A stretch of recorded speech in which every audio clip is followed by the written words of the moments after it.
My perfect outcome for a shoot, well, there's two parts to it really. There's the day itself, and my favourite thing about doing photo shoots is having people a bit like you really, where you've turned up pretty nervous and not looking forward to it at all, and you end up walking away with a big smile on your face. Oh, that was really good, really enjoyed that. I'd do it again, kind of thing.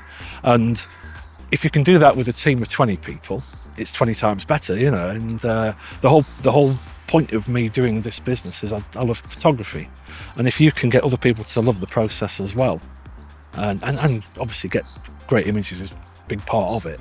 But when I'm walking away with a little buzz that we've made a difference there, that's my perfect outcome. Can you tell that it's been a good shoot before you've even looked at the SD card? Yeah.